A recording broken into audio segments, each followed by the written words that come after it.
Have you ever thought to yourself, I want to get involved in the stock exchange, but it just seems so confusing and intimidating. I don't even know where to begin. That feeling is by design. The public market is just that, public, open to all. And it's one of the few examples we have of a more or less free and fair market. The only way to keep you out is to keep you uninformed. Today, we're going to fix that. Let's get into it. Okay, so last week we talked about the 3 C's to becoming investment ready: capital, confidence, and conviction. We're going to spend a couple weeks breaking down that first C, capital. This week we'll talk about public capital markets. Next week we'll talk about private capital markets. I'll walk through what they are and give you the knowledge you need to begin your investment for wealth journey. Before we get started, point of clarification. On this channel, I'm not going to be going over personal finance topics like budgeting or debt or credit. Not because those things aren't important, they are critical.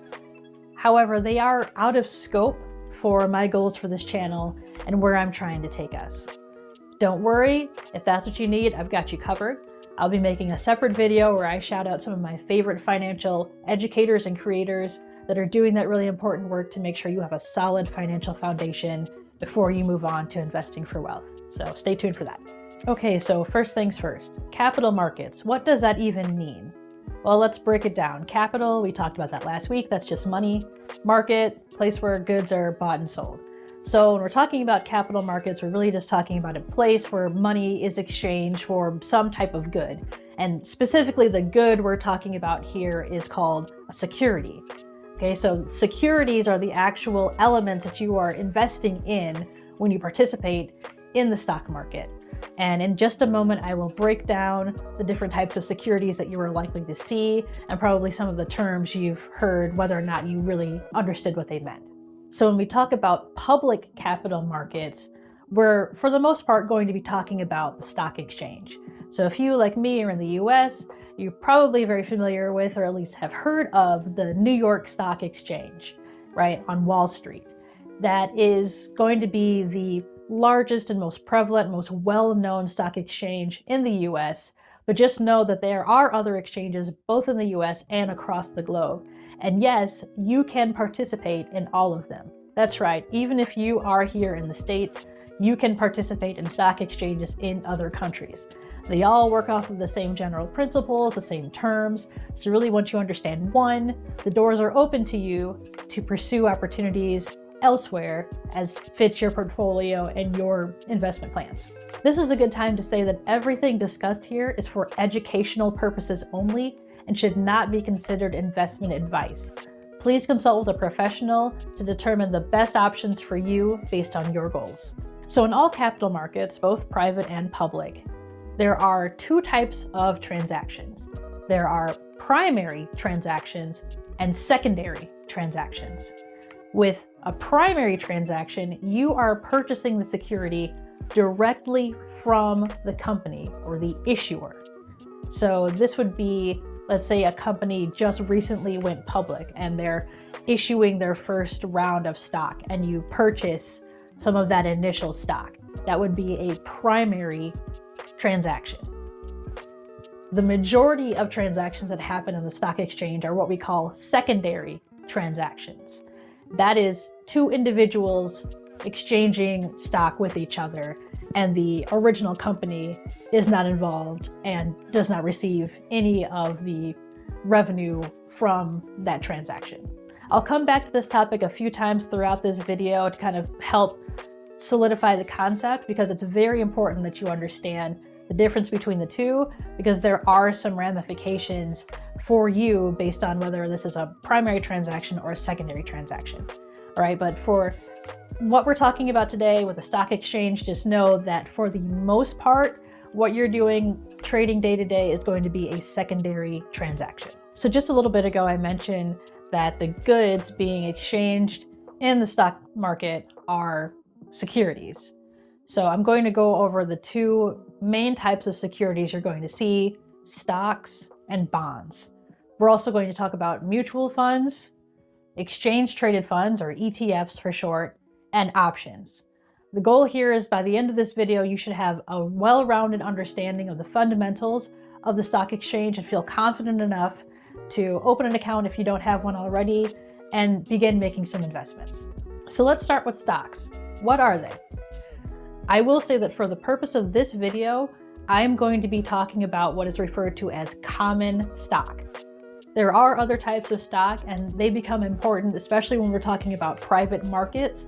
But just for the sake of explaining the concept and making sure you have a good understanding, I'm going to stick to just talking about common stock, which is for the most part what you're going to see in your day-to-day trading in your investment portfolio. The simplest way to think about stock is it is a unit of ownership in a publicly traded company. Okay, so when a company decides to go public, they issue stock, or what's called shares typically, out to the public. And you can purchase as many of those shares as you want, and that number of shares that you have is commensurate with the amount of ownership that you have in that company, right? So let's say company ABC goes public and they issue 100 million shares, right?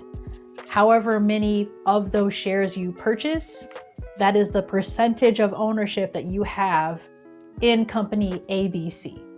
So that's an example of a primary transaction, right? So company ABC has issued shares to the public in their initial public offering, or IPO, and you purchased some of those shares directly from the company. The company received the proceeds from that transaction directly, and you own the shares. So that is a primary transaction, and that does happen less frequently than it used to, but it does still happen.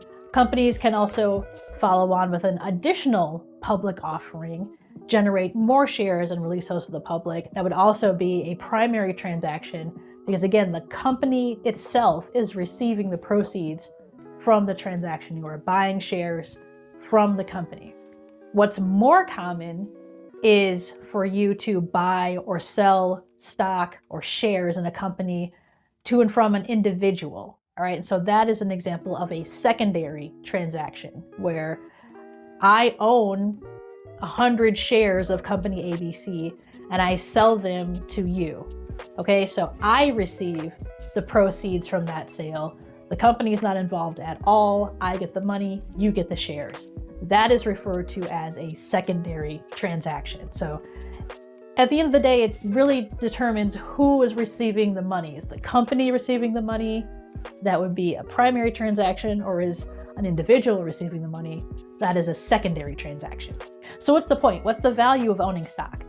Well, ideally, your ownership or your equity in a given company, as represented by your shares, will grow over time as that company increases in value over time, right? So you're looking for capital appreciation.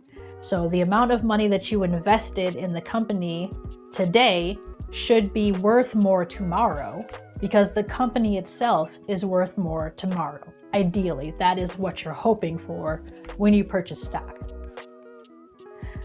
Some side benefits.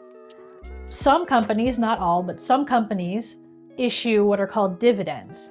So basically, if during their quarterly reporting, they have hit or exceeded their revenue forecast and they have profit, they can distribute that profit to their shareholders, right? To those people who own their stock. So that is a great source of income. Again, if you own stock in a company that pays dividends, and if that company reaches the targets that trigger a dividend payment, that can be a very nice source of income for you. Another interesting benefit, if you own stock in a company, you have what's called voting rights.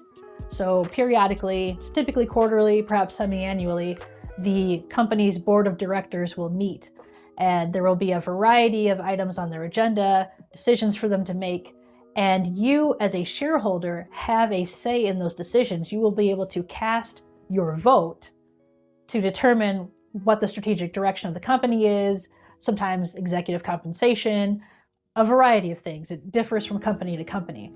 And the more shares you own in that company, the more votes you get, effectively. So again, the primary purpose of stock is capital appreciation, seeing your net worth, your value of your portfolio increase as the value of the companies you own increase.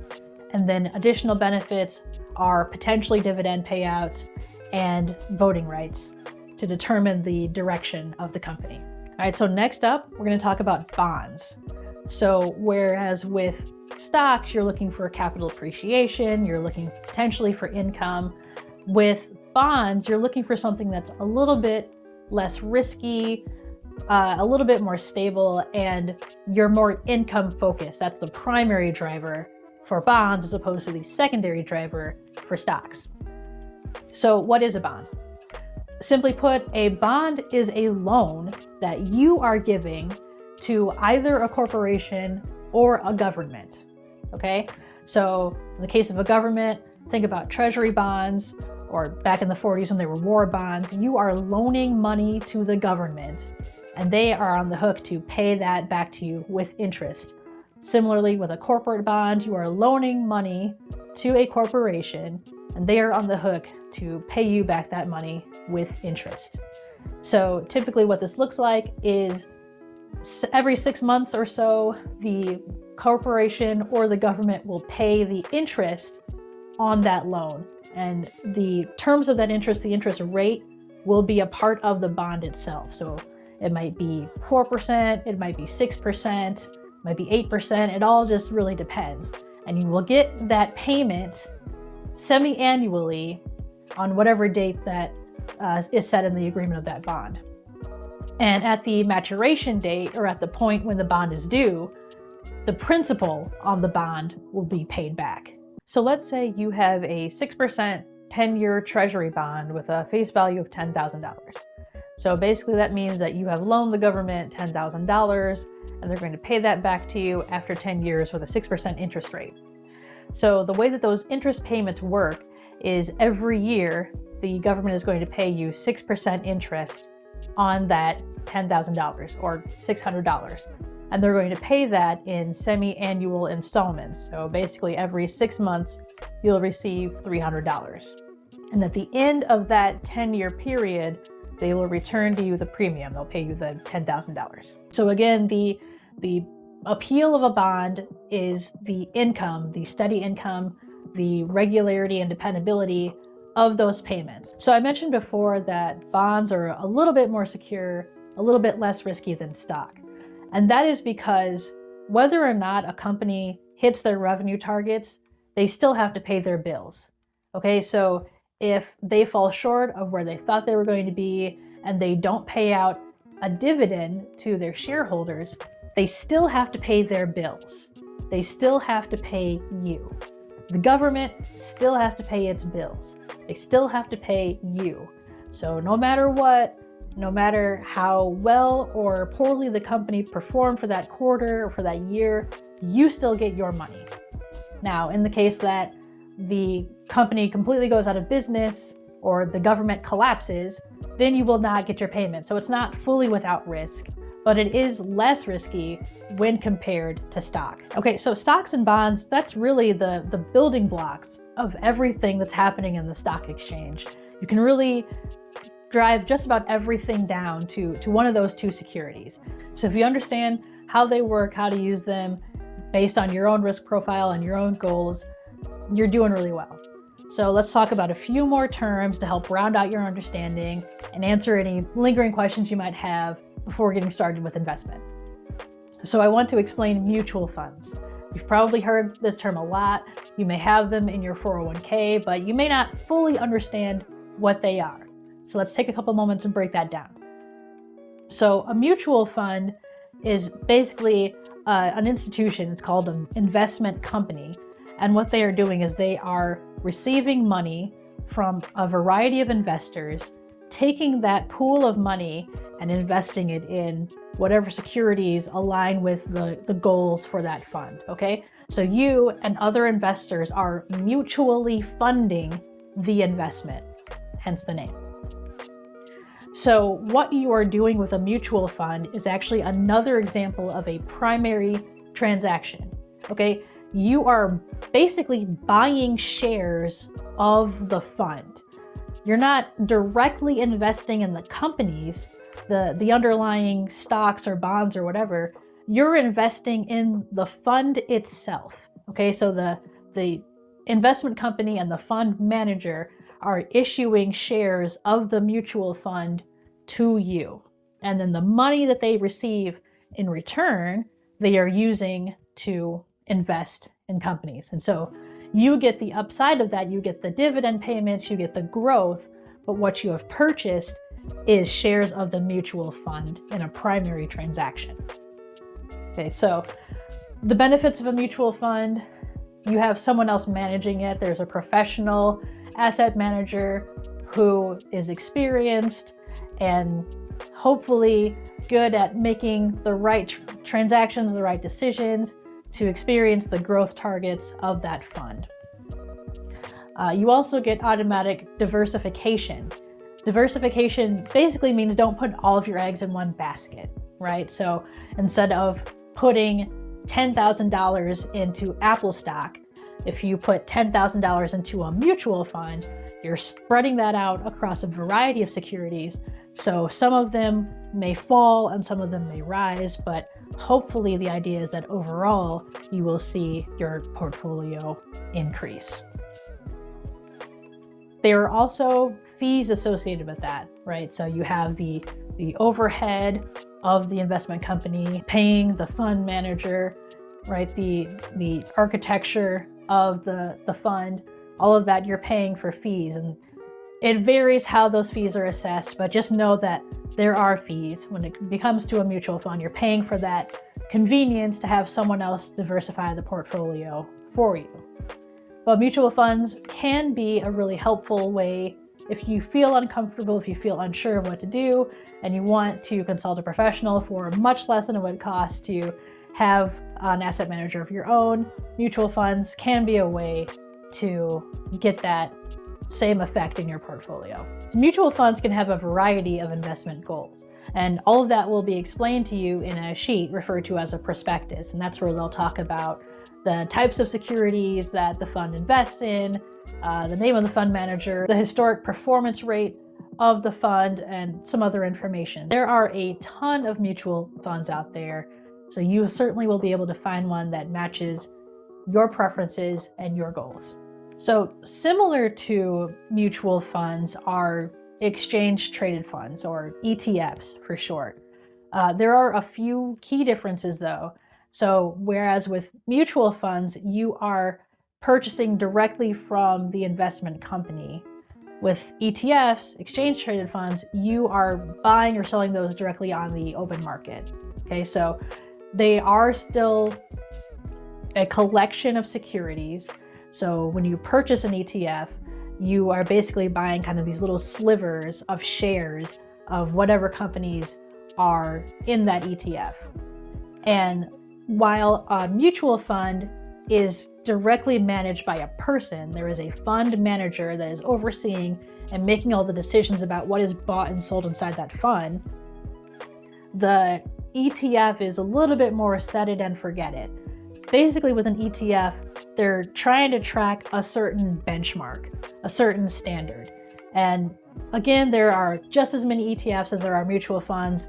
They have different priorities, different goals, but instead of someone managing and making these decisions to try to maximize the performance of the fund, they're really trying to, with an ETF, track against a certain benchmark for a certain industry, right? So let's say the technology sector, specifically AI, the expected return rate for the next 6 months is 60%. So they are going to comprise the ETF to try to match, if not exceed, that same growth rate, just as an example. So because ETFs don't have as much direct oversight, and because they're bought and sold directly on the market, they have lower fees when compared to a mutual fund. However, the potential trade-off there is that since you are buying and selling ETFs directly on the open market, you may or may not be incurring commission fees for every single one of those transactions, depending on who you're doing those transactions through. And I'll talk a little bit more about that in just a minute. Okay, so there's one more term you may have heard of that I want to cover today, and that's options. This one has this mystery around it. You hear about it a lot with job offers, especially for executive level roles, but what are they? The easiest way to think about it is an option is a contract. An options contract allows you to buy or sell a specific security for a fixed price during a given period of time, regardless of what the price is at the moment on the open market. So why might this be advantageous? Let's take a couple examples. So let's say that I want to buy a share of company ABC, and currently the going price for that is $60 a share. So if I were just on the open market and I wanted to buy a share of ABC, I would have to pay $60. However, if I have an option that allows me to buy ABC for $35, I can exercise that and buy at a much lower price. Conversely, if I had an option to sell ABC for $80, even though the current market price is $60, I could exercise that contract and sell my shares at a much higher price than the current market rate. That's really all you need to know with options. They seem a little advanced, but they're pretty easy to understand once you get the general idea. Okay, so we covered the basic types of securities, some of the terms you may have heard. How do we get involved? Who do we sell to? How do we buy? All of that goes through a firm that's referred to as a broker-dealer, okay? Even if you're using an e-commerce platform like Schwab or Vanguard, even if you're using some type of robo-trader that's linked to your bank account, on the back end of that, there is a broker-dealer firm. These are firms that are licensed with the US government, the SEC, to buy and sell securities on your behalf. So broker-dealer firms operate in two different capacities, that of a broker and that of a dealer. So let's use a couple of examples to help illustrate how this works. So let's say you're buying a house and you work with a real estate broker. That broker does not have an inventory of houses that they own that they sell to you. No, they instead facilitate an exchange between you, a person that wants to buy a house, and another person that wants to sell a house. And they receive commission based on that exchange. And that's how they make their money. Same thing with the broker capacity of a broker-dealer firm. They are facilitating an exchange between you, the person who wants to buy a security, and another individual that wants to sell a security. And they receive a commission based on facilitating that trade. There are some platforms, especially e-commerce platforms, that are commission-free. You'll have to do your own research and investigate what fees may or may not be associated with the brokerage firm you want to use. So broker-dealers also operate in a dealer capacity. So think about this like you're buying a car. You go to a dealership, and in that case, yes, they do have an inventory of cars that they own, and they are selling to you a car from their in-house stock. Broker-dealer firms do the same thing. They do have in-house securities, and they can sell or purchase securities from you if that makes more sense to facilitate that particular trade. So because they do both, because they are licensed to do both, they are referred to as broker-dealer firms. So just know that in the background, no matter how you're interfacing with the transaction, there is a broker-dealer that is actually producing the transaction on your behalf. If you're not sure where to get started and you want some help in finding a broker-dealer, this is not an ad, but nerdwallet.com can be a really helpful site. They do a really good job of breaking down pros and cons of different providers. So go ahead, go to nerdwallet.com, search for brokerage firms, and see if you can find one that suits your needs. All right, so we covered a lot in this episode. We broke down public capital markets, stocks, bonds, mutual funds, ETFs. We even talked about options. Gave you some tips on how to get started with your brokerage account. So hopefully by now you're feeling much more comfortable with the public market, much more comfortable with the terminology, and you have an idea and hopefully some motivation to get started with your investment journey. So go on, make an account, make a couple of trades, work that muscle, and let me know how it goes in the comments. Also drop me a comment if there's anything else that you want me to cover in more depth. I'm excited to go on this journey with you, and we'll see you next time.